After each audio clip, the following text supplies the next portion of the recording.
এ মোমেন যে ব্যক্তি জান্নাতের অধিকারী হবে সে লাখ বেহুশা বেফায়দা অনার্থ অহেতু কথাবার্তা লেখা পড়া চোখের দেখা কর্ণের শ্রবণ করা এগুলো থেকে বিরত থাকবে।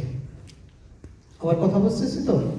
মোমেনের দ্বিতীয় গুণ হইতেছে যারা অসার বেহুদা, যেটায় দুনিয়াবিও কোনো ফায়দা নেই, পরকালের তো ফায়দা নেই, ওইগুলা থেকে বিরত থাকবে মোমেন বান্দা। কখনোই মোমেন বান্দা অসার কাজ করতে পারে না।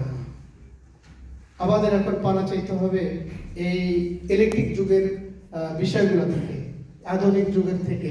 কারণ হলো আমরা দেখা যায় যে আমরা সময় পেলে ইউটিউব, সময় পেলে ফেসবুক, সময় পেলে গুগল, অহেতু যেইটার কোনো ফায়দা নেই, দুনিয়াতে কোনো লাভ নেই, বরং সেটা আরো গুনাহ হয়, সেটা আরো গুনাহ বাড়ে, আমাদের গুনার পাল্লা ভারী হয়, ওইগুলো আমরা করতে থাকি।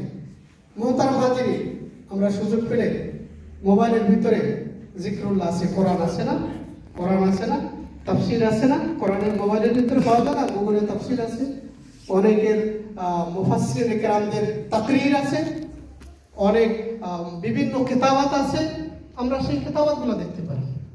আমাদের তো পড়তে হবে না, আমরা তো আমালে সালেহ যদি করতে চাই তাহলে মোমেন বান্দা কখনো লাগ বেহুদা কোনো কাজ করতে পারে না। ওয়াইজা মাররু বিহি কিরামা, মোমেন যখন খারাপ দিক দিয়ে চলবে তখন সুন্দরভাবে চলবে, সেদিকে কোনো ভ্রুক্ষেপই করবে না, বেহুদা কথা বলতে পারে না, তার থেকে কেজ কখনো হতে পারে না, তার থেকে অহেতুক অনার্থক কোনো কথা হতেই পারে না।